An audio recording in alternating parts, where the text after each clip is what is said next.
জীবনে যে এতগুলো সময় ধরে একদম বন্দি হিসেবে কাটিয়েছেন, সেখানের মধ্য থেকে শিল্পসত্তাকে বাঁচিয়ে তোলা, আবার শিল্পসত্তাকে ধরে বহির্বিশ্বের কাছে নিজের একটা নাম করা, কেমন অনুভূতি? ভালোই তো লাগছে আমাকে। তারপরে এই শিল্পসত্তাকে না বাঁচিয়ে রাখলে আমি বাঁচতাম না, আর শিল্পসত্তা তো বাঁচিয়ে রাখতেই হবে। আমাদের মধ্যে যদি কেউ এগিয়ে না আসে তাহলে বাঁচিয়ে রাখবে কে? নিজের জীবনের যে ঘটনা ঘটেছে আপনার সাথে, সেটা যদি সংক্ষেপে আমাদের বলেন। এখন অতীতের কথা আমি ভুলে গেছি, তো সংক্ষেপে বললে আমার নামে একটা অভিযোগ এসেছিলো, খুনের অভিযোগ। অগ্নিশিশু ক্ষুদিরাম বলে একটা নাটক হচ্ছিল, নিজেরা বাচ্চারা প্র্যাকটিস করছিল। সেই সময় শক্তিমান সিরিয়াল চলছিল। শক্তিমান সিরিয়াল দেখে অনেক ছেলেমেয়ে অনেক জায়গায় মরেছে, তো সেরকম একটা দুর্ঘটনা ঘটেছিল ওদের।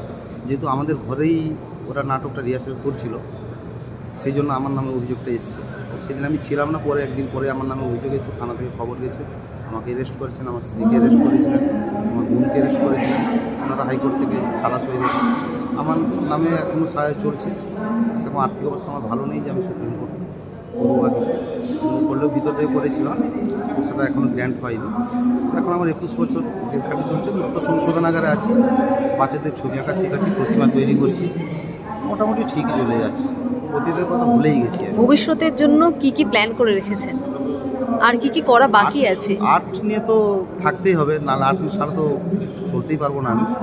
আমার ইচ্ছা আছে ছোটো ছোটো ছেলেমেয়েকে আমার মতো কিছু, আমার প্রতিভাটা কিছু ছেলেমেয়ের মধ্যে দিয়ে যাই, তারা যাতে ভবিষ্যতে কিছু করতে পারে। বাংলা হান্টের আরও খবর দেখতে নজর রাখুন। বাংলা খবর মানেই বাংলা হান্ট।